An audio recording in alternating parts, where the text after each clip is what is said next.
Muchísimas gracias por esta presentación tan cariñosa y muchísimas gracias a todos ustedes por su presencia.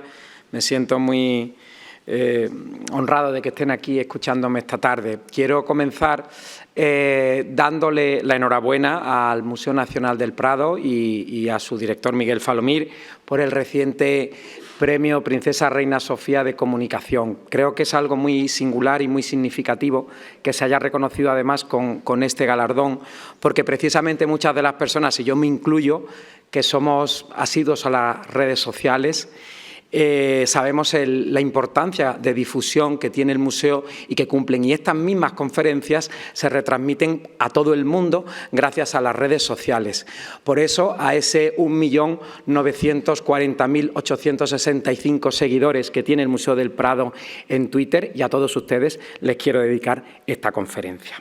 Intentar abordar lo que significa ese escenario en el que estas cuatro figuras nos miran atentamente, ha sido uno de los temas más intrigantes que ha subyugado a los historiadores del arte y a los historiadores de la literatura desde hace muchísimo tiempo.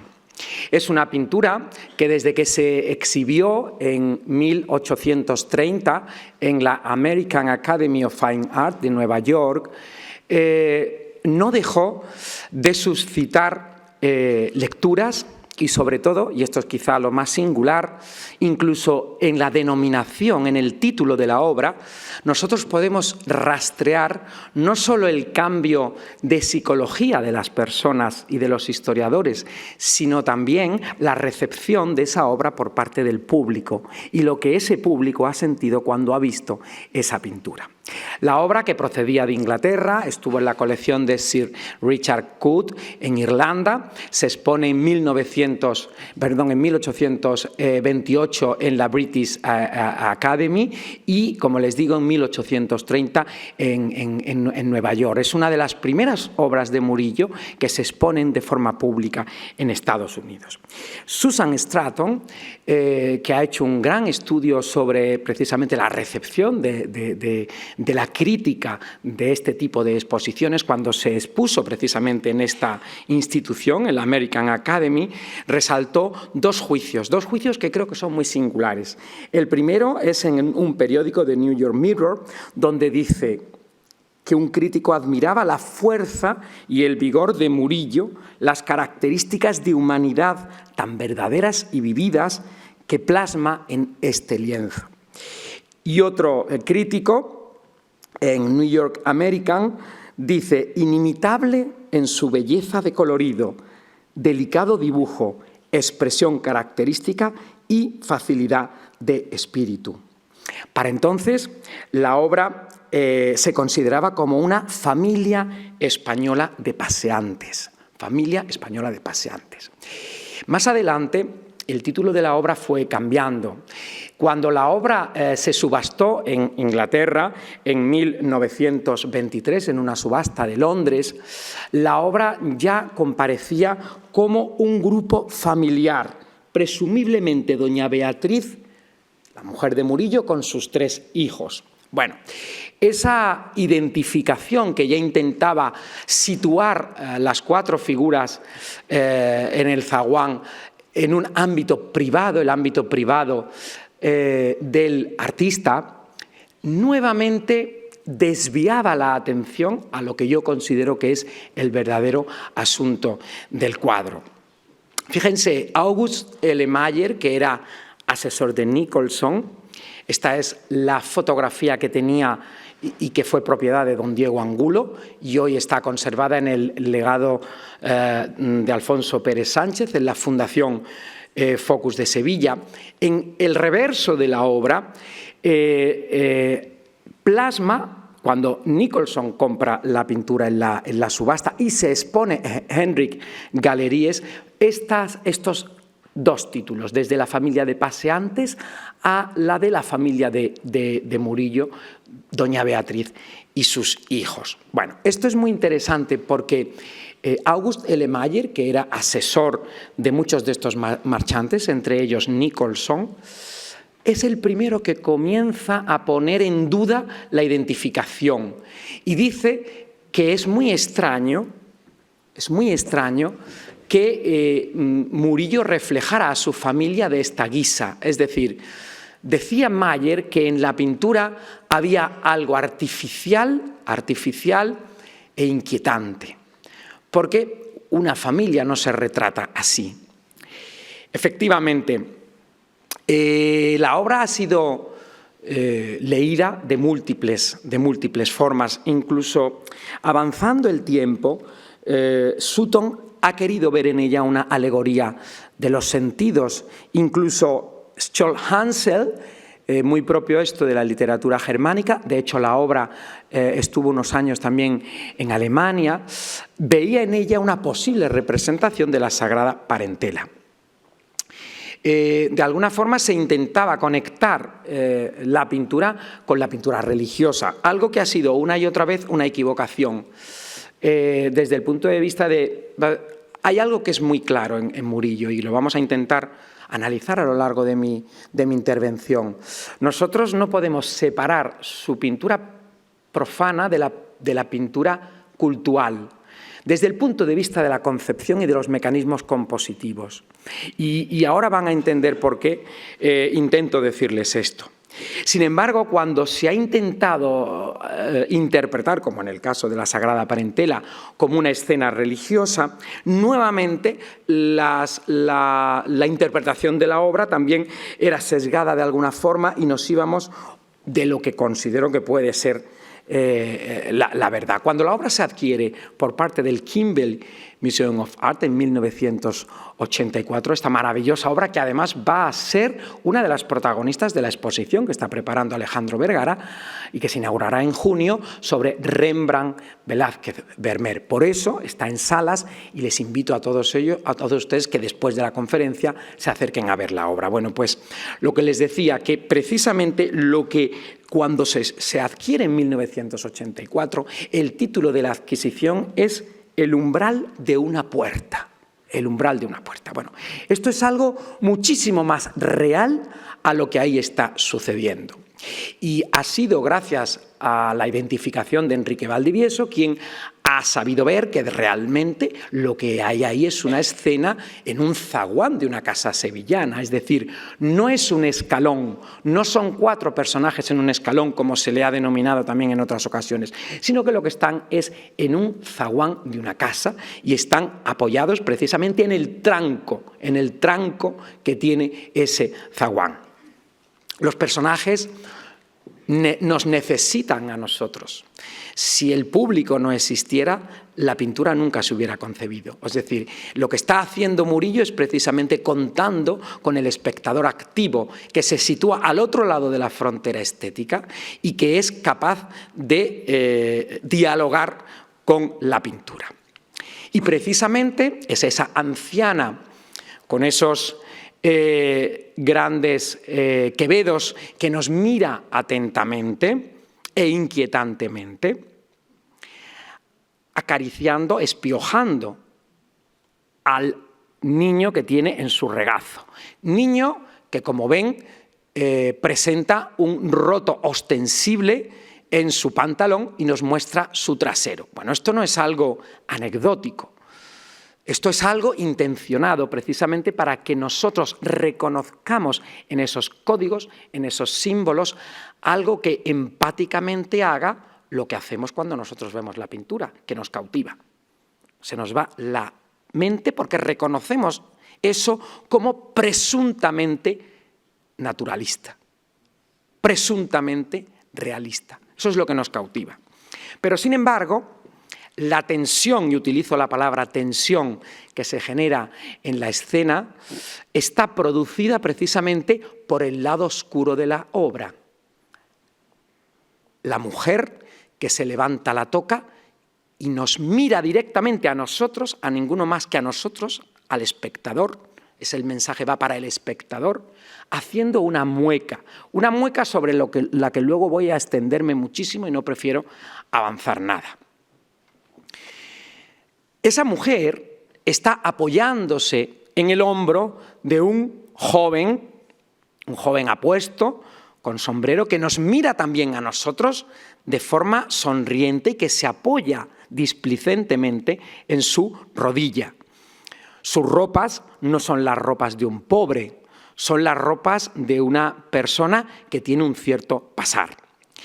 Esta figura es muy interesante, porque esta figura, luego vamos a analizarla también en función con otras obras, va a ser clave en la representación. Y utilizo la palabra representación porque, como muy bien la definió Jonathan Brown, aquí hay dos elementos claves. Primero, que los personajes están posando, y segundo, que es algo muy importante, que nada de lo que ahí está pasando puede ser honesto ni decente. Y para intentar acercarnos precisamente al significado de la obra, yo creo que es importante que tengamos en cuenta el artículo de 1982 del profesor Jonathan Brown, Murillo, pintor de temas eróticos, que publicó en la revista Goya y que actualmente hemos reeditado con motivo del centenario en un libro titulado Los mundos de Murillo por el Ayuntamiento de Sevilla. Precisamente, Jonathan Brown decía que una de las claves para entender la dificultad de la pintura de Murillo, y utilizaba la palabra dificultad, no me reprimo a leerles precisamente lo que decía Jonathan Brown. Dice, hablando de esta obra en concreto, nuestra comprensión de la personalidad de Murillo ha sido demasiado deformada por nuestra falta de entendimiento de su arte, y ninguna de las dos era ni tan sencilla como ahora nos parece. Bueno, pues este ha sido el error en el que hemos caído muchos historiadores, porque nos hemos sistemáticamente caído en la trampa del propio artista. Es decir, ¿cuál es el éxito de Murillo? Que es un artista fácil. Bueno, pues no es tan fácil como parece. Eso es lo que él quiere hacer con nosotros. Quiere jugar precisamente con lo fácil que es su pintura y con lo empática que es con respecto a los espectadores.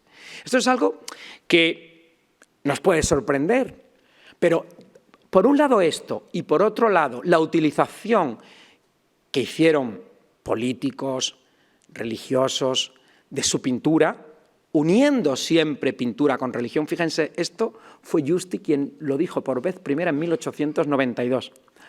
En 1892, Justi dice que la gran maravilla de Murillo es que sabe dividir y separar a los públicos, porque dice, ¿qué sería del arte de Murillo si le quitáramos la religión?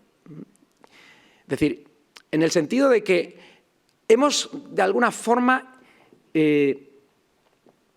utilizado la pintura y el arte de Murillo para identificar un tipo determinado de iconografía cristiana. Bueno, esto evidentemente ha sido muy perjudicial, pero esto ha podido ser precisamente porque hemos caído en la trampa de Murillo, en la que él nos quería tender a nosotros desde el punto de vista de la cultura visual. Jonathan Brown, en el artículo que les acabo de citar, decía que la clave para entender esta obra está en esta escena. Esta escena de Michael Svaert, que es un pintor de Bruselas, afincado en Roma, que trabaja en torno a 1640-60, forma parte de lo conocidos como bambochantes romanos. Esta escena, que es una escena de prostitución, presenta precisamente en primer término a una mujer que también está acariciando la cabeza de ese niño, que está en su regazo. Ella se gira y detrás justo es donde está la escena de presunto galanteo o presunta prostitución. Hablo de prostitución porque a la derecha el caballero que está con la mano y sobre todo la mujer que está hilando, creo que, como dijo el profesor Jonathan Brown, son claves para entender precisamente esa escena. Bueno, pues, si nosotros comparamos las dos obras, evidentemente nos damos cuenta de que algo en común tienen. Jonathan Brown no decía exactamente que Murillo hubiera tenido que ver esta obra, pero decía algo que considero que es muy importante, y es que esto estaba en el ambiente. Y ahora van a entender por qué. Murillo generalmente, para construir sus obras, se inspiraba en modelos ajenos, se inspiraba en estampas, en grabados. Es un artista que no tenemos constancia que viajara a Italia y que sí tenemos bastante constancia de que hizo una vida en Sevilla sin salir de ella, escasamente a Madrid en varias ocasiones, pero que tenía su red social muy bien establecida y era un artista que tenía además su clientela muy bien asentada. Para este tipo de clientela privada, fundamentalmente de nobles, y sé muy bien lo que les estoy diciendo y será el final de la conferencia, es para que iba dirigida esta pintura. Nobles y comerciantes enriquecidos, o nobles que se han ennoblecido gracias a su dinero, como los de Cádiz, que luego mencionaré.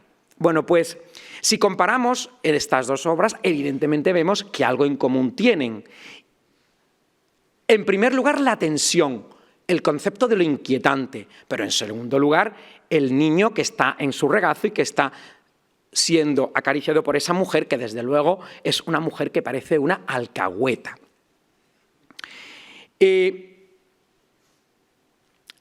La iluminación de la pintura de Schweitzer, que está en la Academia de San Lucas de Roma, es muy interesante precisamente para darnos cuenta de dónde está la luz y dónde está la sombra, dónde está el lado oscuro en el rostro, en el vultus de ese señor que está acariciando a la señora que tiene delante.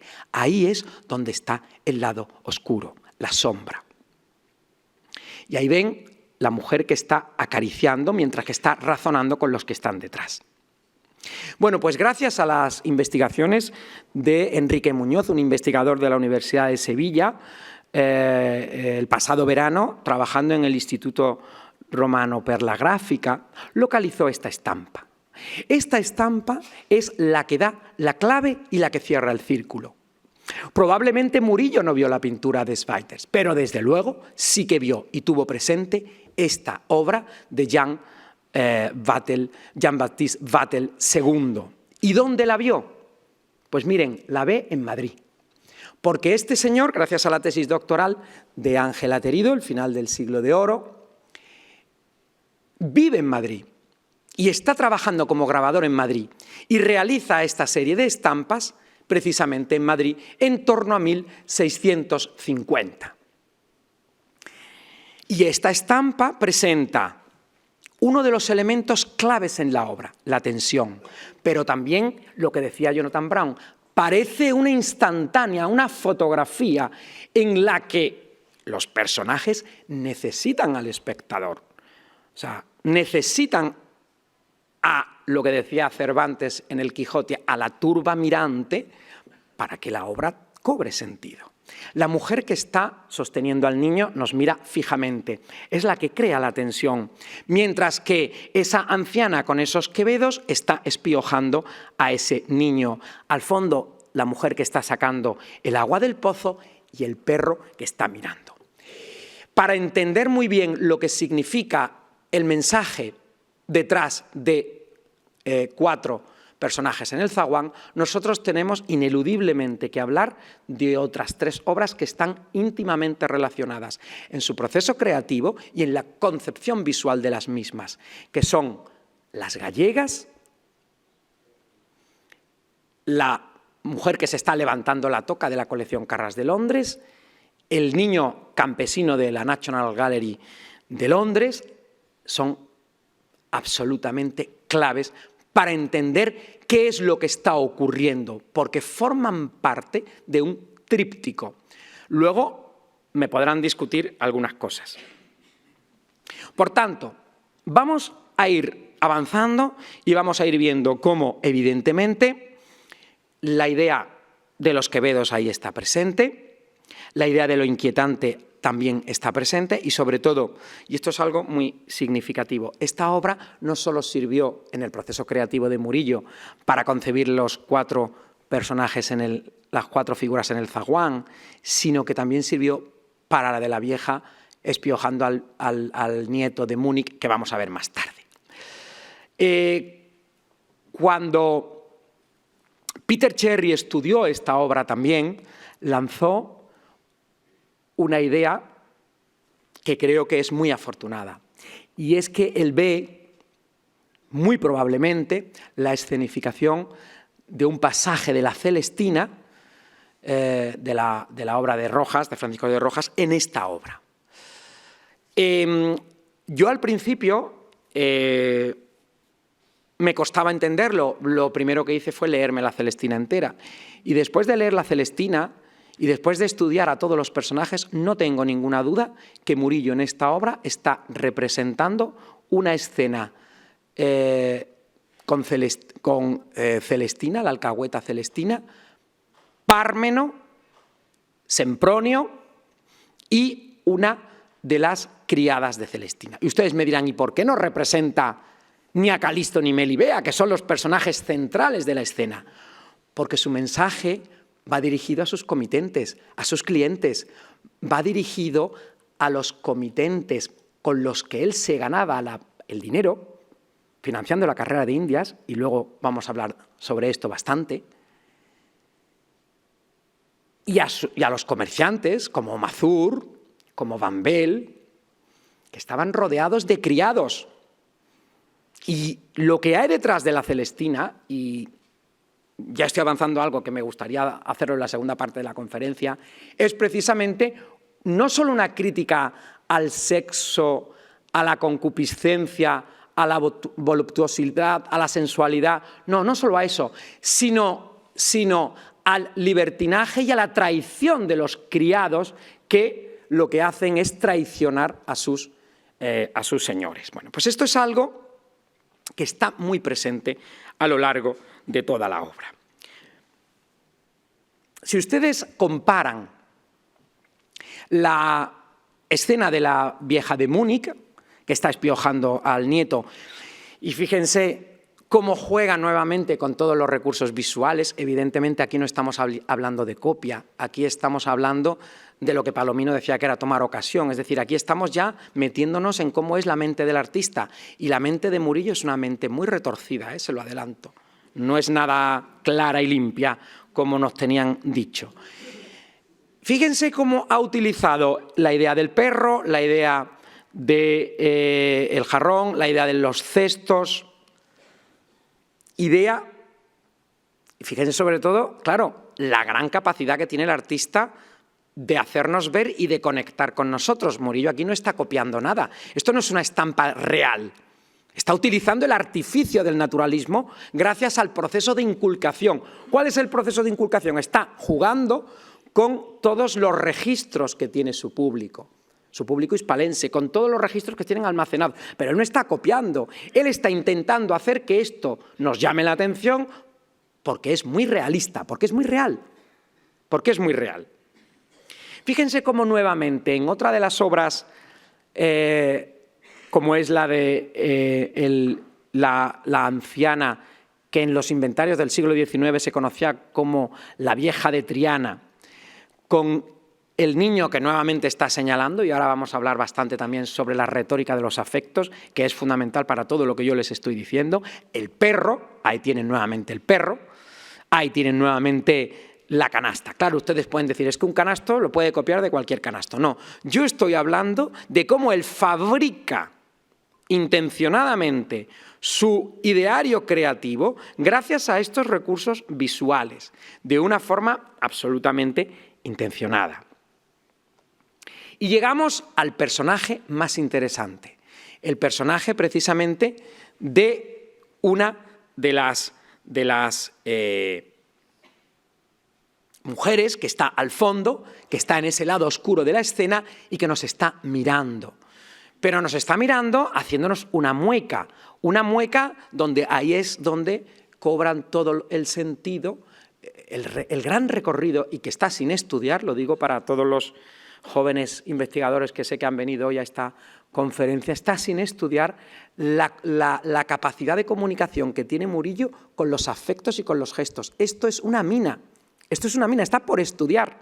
¿Qué es lo que nos quiere decir Murillo con este gesto? Evidentemente está buscando la complicidad con el espectador, para decirnos que hay algo de trampa, donde el lucro económico está presente. ¿Por qué digo que el lucro económico está presente? Porque esto estaba en el ambiente, en la atmósfera. Fíjense ustedes cómo Marinus, en Los cambistas de la National Gallery de Londres, está criticando precisamente también el hecho de la usura. La obra de Marinus, como saben todos ustedes, es una crítica a la usura. Y lo que utiliza precisamente para criticar la usura es este gesto. Un gesto que nuevamente va dirigido al espectador.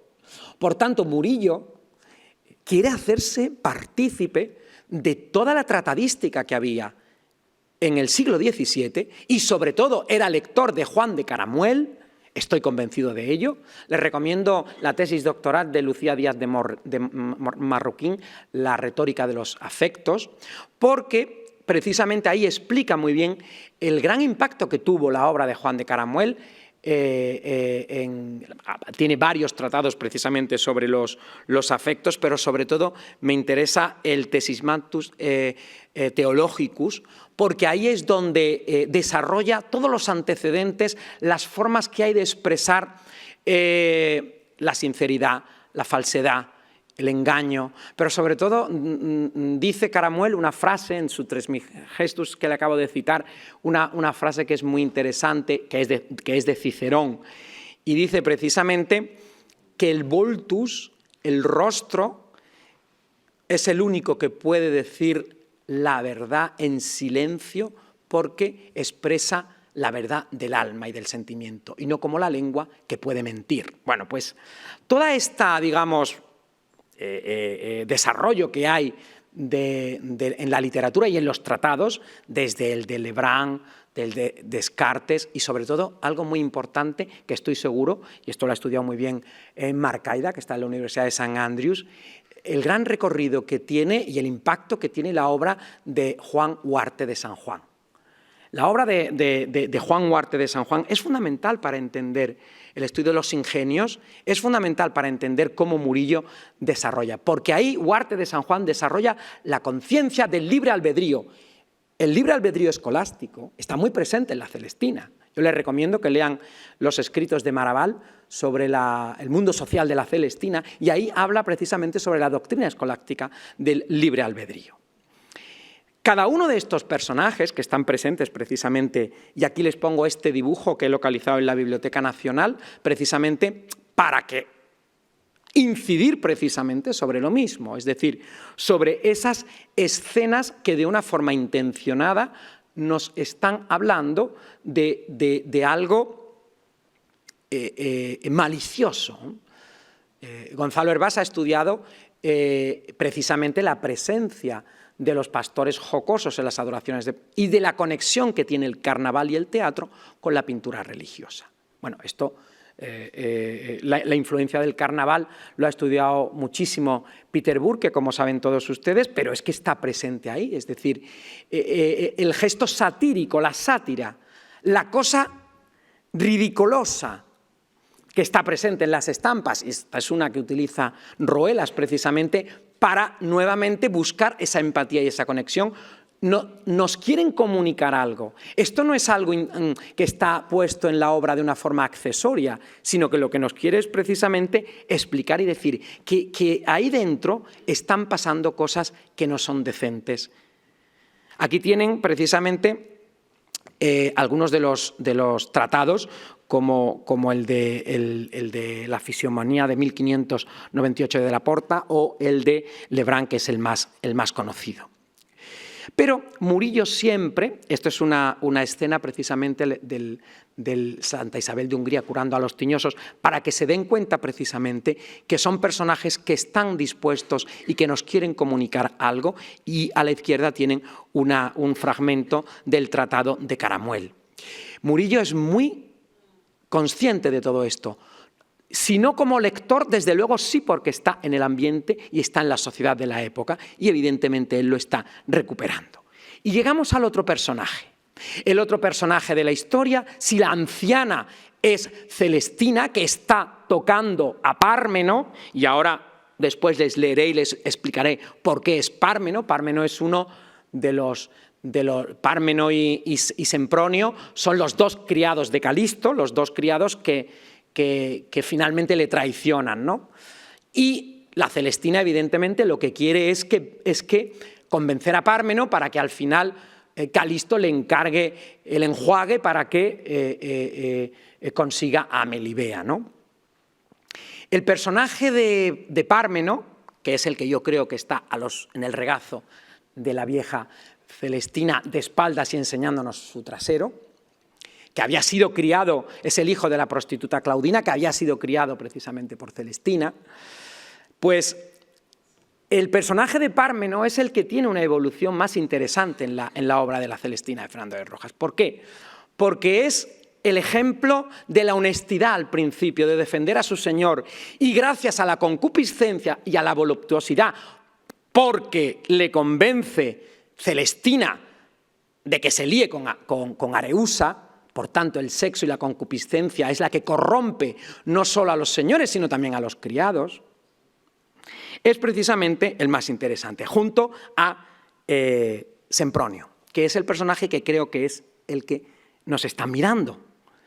Un personaje que, gracias a la exposición que ha hecho el Museo de Bellas Artes y gracias a la exposición de la obra de la colección de Juan Abelló, que agradezco mucho que me hayan dejado la reproducción porque en muy buena calidad, nos damos cuenta de que evidentemente es el mismo personaje. Y tengo también muy claro que es un fragmento. Don Diego Angulo pensaba en que era un gallego o gallero o coreador, es decir, alguien que estaba coreando al gallo por la pluma que tienen. Yo creo que es un fragmento de otra escena que nos ayudaría a entender muy bien si estuviera completa, pero el cuadro se ve clarísimamente que está cortado, como probablemente también están cortados otros que me referiré ahora. Pero ambos muestran nuevamente la misma capacidad empática de conectar con nosotros. Sin nosotros, esa obra no tiene sentido. Es decir, está nuevamente buscando la complicidad y señalando directamente al espectador. Por tanto, esa capacidad que tiene el artista, no solo de representar, sino de anticiparse a lo que anteriormente les he dicho, al proceso de inculcación, lo que Nelson Gottman en los lenguajes del arte habla del proceso de inculcación. ¿Qué es el proceso de inculcación? La capacidad de registros que tenemos nosotros como sociedad adquiridos y que nos hacen reconocer y empatizar con este personaje, que son reconocibles. Pues bien, es a ese personaje, a Pármeno, a quien le está tentando esa señora. Esa señora que es precisamente de una forma de complicidad, mientras que él se está riendo y nos está mirando. Y llegamos a los otros personajes. Personajes que extienden también la escena. Primero, nos tenemos que preguntar si la niña de la colección Carras es un fragmento o no. Víctor Estoiquita se lo presentaba y ahora hablaré sobre ello. Si es el mismo personaje que la de las gallegas. Eso luego ustedes lo van a ver por ustedes mismos. Pero claro, comparando estas obras, y antes les he dicho que están creadas en su proceso creativo desde una misma óptica, nos damos cuenta de que el velo tiene un protagonismo muy importante. Víctor Estoiquita, en el Congreso Internacional de Murillo, ha presentado una ponencia inaugural que fue realmente muy importante, donde habla de la importancia del velo en la obra de Murillo y lo relaciona con el Tratado del Velo de León Pinelo, una obra de 1640. Pero además, en la conferencia pronunciada por el profesor Estoiquita, que tendrán publicada dentro de una semana, porque la presentamos en Sevilla la semana que viene, hablaba de la relación que hay entre estos dos personajes, el de la niña y el campesino de la National Gallery, que luego vamos a ver, con una escena del Quijote, el capítulo 45 de la primera parte del Quijote, donde los padres de un chico aragonés, pues no, de un rapaz aragonés, no le dejaban ver a la chica que le gustaba y entonces los tenían encerrados y entonces se comunican a través de una celosía y de una ventana, ¿no? Y el proceso de desvelar la imagen y de ver la imagen de la mujer amada, ¿no? Es precioso la relación que hace Estoiquita con estas obras. Y ahora vamos a ver cómo las construye, para que vean que no solo están relacionadas desde el fondo o desde, digamos, el sentido o el significado o la metáfora a la que quieren aludir, sino también desde el proceso creativo práctico. Esta estampa de Rubens es una estampa que abrió Lucas Bosterman, representa a las tres Marías en el sepulcro. Fíjense en la mujer que está levantándose el velo. Y nos damos cuenta que evidentemente esa retórica y ese gesto que está ahí planteado de levantarse el velo en la obra de Rubens es la que ha captado Murillo para su alcahueta o Areusa o Licia, las dos de las criadas de Celestina, porque las criadas de Celestina también son utilizadas como un elemento tentador para atentar a los otros criados. Es una obra muy interesante, la Celestina. Nunca prohibida, digo que nunca prohibida, ni censada por la Inquisición por algo que luego voy a decir más adelante, porque ha habido historiadores que han criticado que se vean estas conexiones libidinosas detrás de las obras de Murillo. Fíjense, antes les he dicho, no se puede separar el proceso creativo religioso de Murillo del proceso cultural religioso del proceso profano. Fíjense cómo ha construido Rebeca y Eliezer en el pozo. Fíjense a la figura de la derecha que está con el cántaro y se darán cuenta que utiliza la misma estampa. Por tanto, Murillo está utilizando una misma estampa para una composición religiosa y para una composición profana. La mujer que porta el cántaro ha sido sacada literalmente de esa estampa de Rubens. Y a la izquierda está la figura, el rostro de la que está portando el cántaro. Y aquí tenemos a nuestros dos jóvenes. Si en la pintura del Kimball, los cuatro personajes en el zaguán nos están mirando a nosotros porque necesitan la complicidad, aquí están a su rollo. Es ella la que está en contacto con él. Pero, y aquí viene la pregunta, ¿la obra está cortada? Porque esto es clave para entender la composición. Víctor Stoiquita, en su obra Cómo saborear un cuadro, piensa que la obra está cortada. Pero tanto si está cortada como si no, hay algo muy importante y es que ahí aparece el alféizar. El alféizar es clave porque el alféizar es lo que le permite a Murillo jugar con la frontera estética. Y es lo que le permite hacer esa separación. Y ella está mirando no a nosotros, está mirando a alguien que puede ser el joven campesino. Pero si ese joven campesino es Pármeno y ella es Areusa, porque lo que sí está claro en la Celestina es que hubo galanteo y consumación del galanteo, como vamos a ver ahora después. Y esto es lo que nos lleva a la siguiente parte del tríptico, que está íntimamente relacionado. Y aquí fue Susan Stratton, la primera historiadora, que dijo que detrás de esta obra podría haber una escena de la Celestina, una escena de prostitución.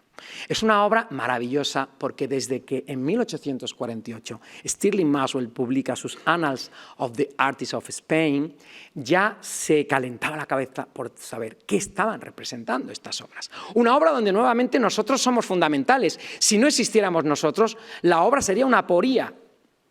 Fíjense, Stirling Maswell decía que estas mujeres eran unas jóvenes amancebadas de Sevilla, citaba las novelas ejemplares, y decía también que la obra era una lectura de Labán y Jacob, cuando Jacob quería a una de las hijas de Labán, a Raquel, que era la más hermosa, y al final el padre le dio el cambiazo por Lea, que era la mayor.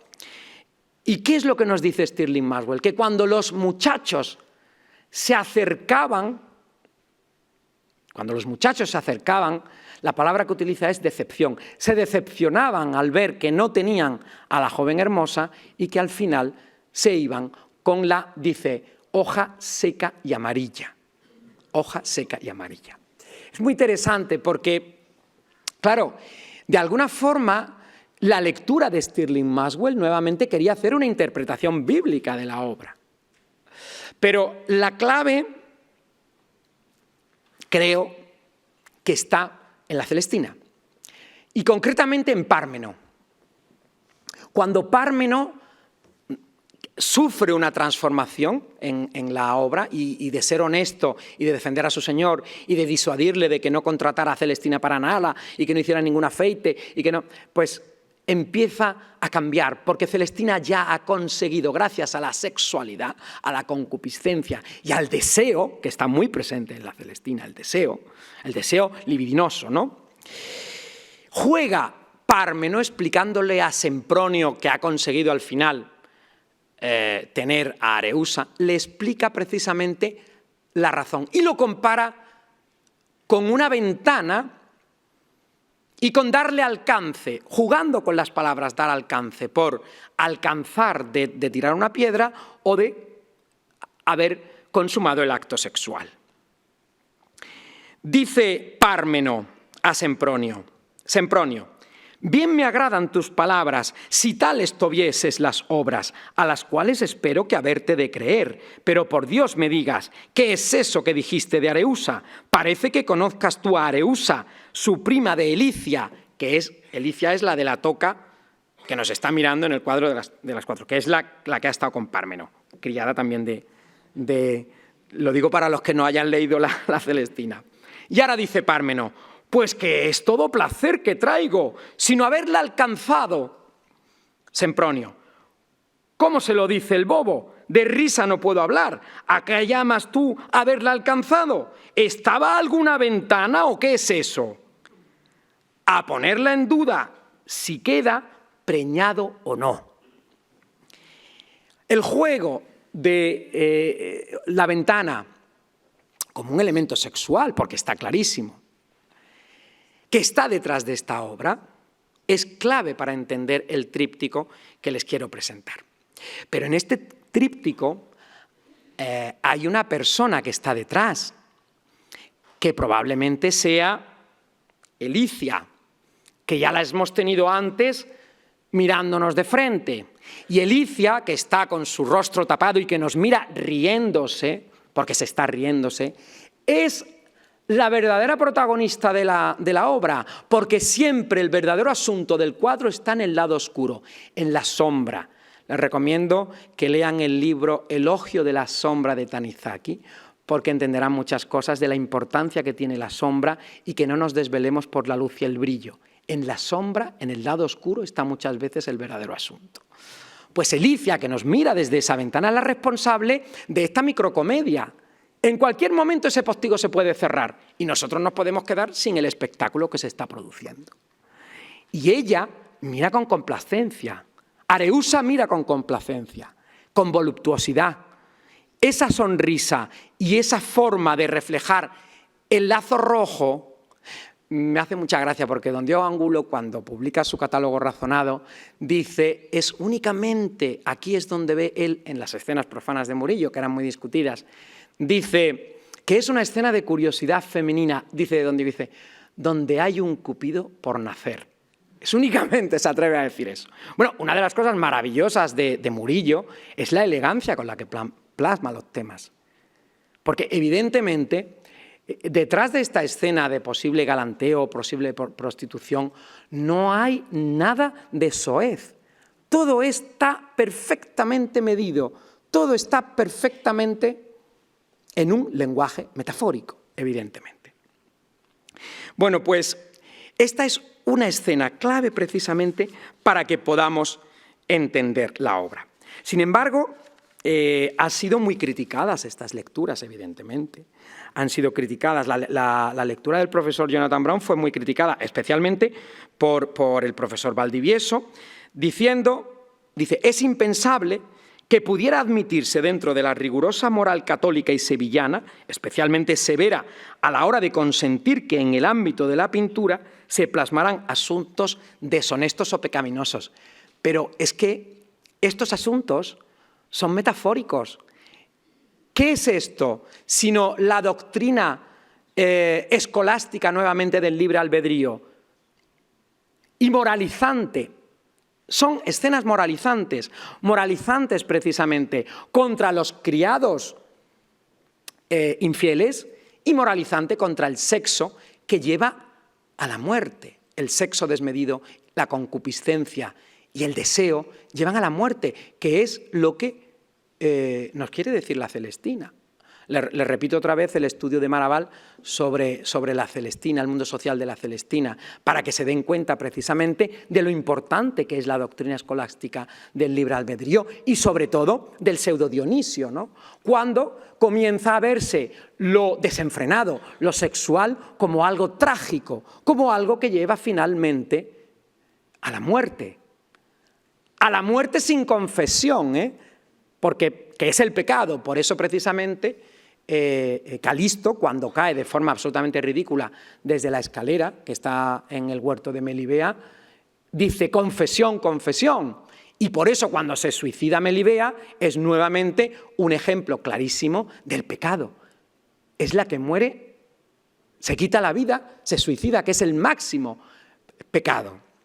Por tanto, evidentemente, detrás de la Celestina y detrás de estas obras hay una conciencia moralizante que yo veo clarísima. Fíjense, por tanto, la comparación entre esas dos personas, la forma en cómo están realizadas y que creo que son nuevamente el mismo personaje, pero reflejado en el lado oscuro de la obra. Y son la misma persona, la joven que nos mira y la que se está levantando la toca. Esa es otra pregunta, porque lo que está claro es que todos estos personajes están relacionados, no son personajes sacados al azar. Hay una historia detrás, hay una comedia que tenemos que intentar desvelar. Pero lo mismo nos hace Murillo, y esto es Víctor Stoiquita quien lo supo ver muy bien a la hora de construir su pintura religiosa. También necesita la Virgen de la Servilleta a nosotros para dar sentido. Y también está ese otro lado de la frontera estética. Es más, ahora que esta fotografía que les estoy presentando es justo después de la restauración a la que la obra se ha visto sometida, ha aparecido la ventana. La ventana estaba oculta y precisamente Stoiquita decía que para que esta obra tuviera sentido, la Virgen de la Servilleta, se necesita esa mirada electrizante que decían algunos críticos en el 19 que tenía la obra. Pero volviendo a nuestra tragicomedia y volviendo a nuestros personajes, es Peter Cherry quien dice, y miren bien las manos de Celestina y su mirada, Celestina se autodefiende cuando se está vendiendo a Calisto y a sus virtudes para conseguir a Melibea, dice que no solo lo que veo, oigo y conozco, mas aún lo intrínseco, con los intelectuales ojos penetro. Lo intrínseco, en el diccionario de Covarrubias, lo intrínseco es la capacidad que tiene el ser humano de leer los pensamientos.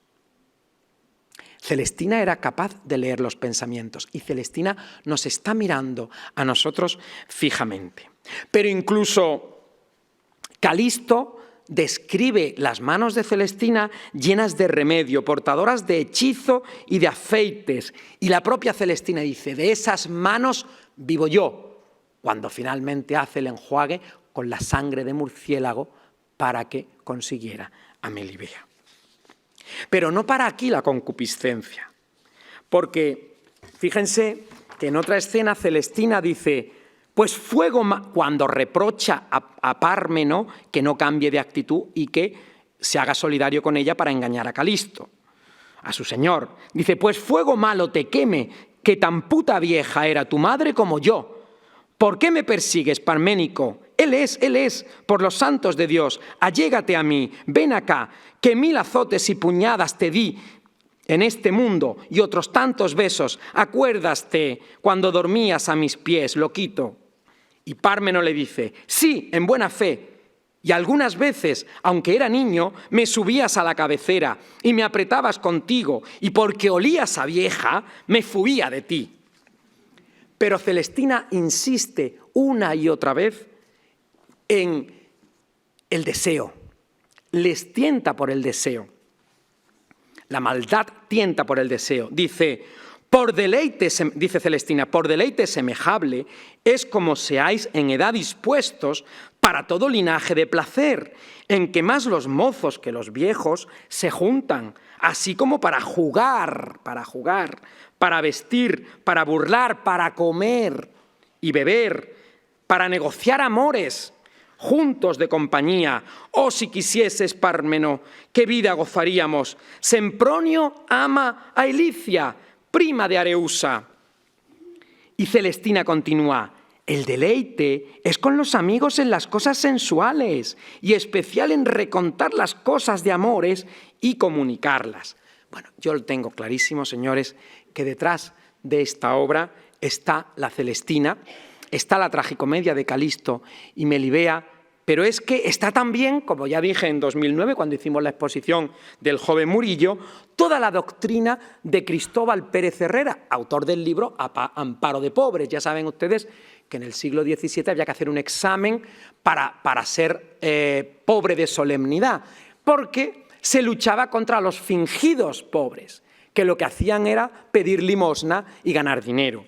Y dice Cristóbal Pérez de Herrera en el Amparo de Pobres: lo segundo es que con la grande ociosidad de vida que traen y con la mucha gula comiendo y bebiendo siempre donde quiera que lo hayan, faltándole como les falta el uso de los sacramentos de la Iglesia, con que se fortifican las almas para no caer en pecados, y los demás ejercicios de cristianos devotos deben de tenerlos muy grandes y en especial de sensualidad, estando los más amancebados, y pugliese a Dios que fuesen otros más enormes, durmiendo por los portales y pajares y otras partes ocultas, y estando aparejados por la desorden de vida que traen, a que la gente viciosa, maldita y sucia los persuada a cualquier torpeza.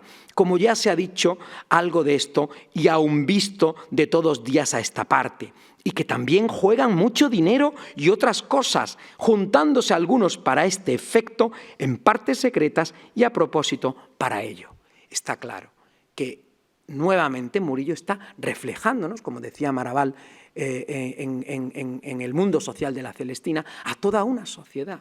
La conciencia precisamente, y estas obras no son libidinosas, no hay concupiscencia, son metáforas precisamente de que todo esto puede terminar, y volvemos a la doctrina escolástica del libro albedrío, con la muerte y con el desorden, ¿no? Lo mismo que escenificamos en los niños comiendo melón, es decir, están reflejados precisamente dentro de esta atmósfera. Y lo que está haciendo Murillo no es reflejar la realidad, sino unos códigos, unos símbolos para captar precisamente la atención de todos los que miran su obra. Precisamente, José Luis Canet, en su estudio sobre la filosofía moral y la Celestina, nos adentra sobre la noción de pecado que existe en la Celestina. De ahí la muerte sin confesión, como ya hemos visto de Calisto, y la condenación de Melibea por su suicidio, ¿no? Es evidentemente un aviso contra los malos criados, pero fíjense ustedes, hay algo en el centenario de Murillo que creo que ha sido muy importante, el trabajo que han hecho muchos historiadores para intentar cambiar la imagen del artista, la imagen que nos habían transmitido del artista por parte del nacionalcatolicismo. Y uno de ellos ha sido revisar documentalmente, y uno de los documentos que ha aparecido es que en 1655 Murillo estaba preso en las cárceles de la ciudad de Sevilla por los maravedises que debía por el alquiler de unas casas que le tenía alquilado el Cabildo Catedralicio enfrente del convento de Madre de Dios. Preso por el tal muy pobre. Pero ¿saben ustedes por qué estaba preso y por qué no tenía dinero? Porque tenía todo su dinero vendido e invertido en la carrera de Indias. Estaba sin catch. El profesor Valdovinos ha encontrado un documento que saldrá publicado la semana que viene en las actas, por el cual el caballero de Alcántara, José Víctores de la Portilla, es el que le había prestado más de 11.000 maravedises. Y el propio Murillo en un documento dice que los 11.000 maravedises que yo le presté al capitán de la carrera de Indias, Mungía, realmente me los había prestado Víctores de la Portilla, que era Murillo un testaferro. Porque los nobles no querían que supieran que perdieran dinero. Pues contra esos pobres,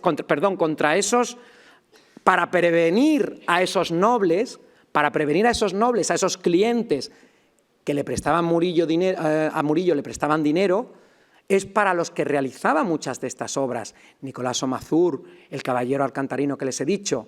Por eso, por mucho que se empeñen algunos conservadores que se empeñaron en el siglo XIX y en el siglo XX en tapar el trasero de Pármeno, gracias a la limpieza y a la visión de las obras con ojos limpios, podemos conocer la verdad. Muchas gracias.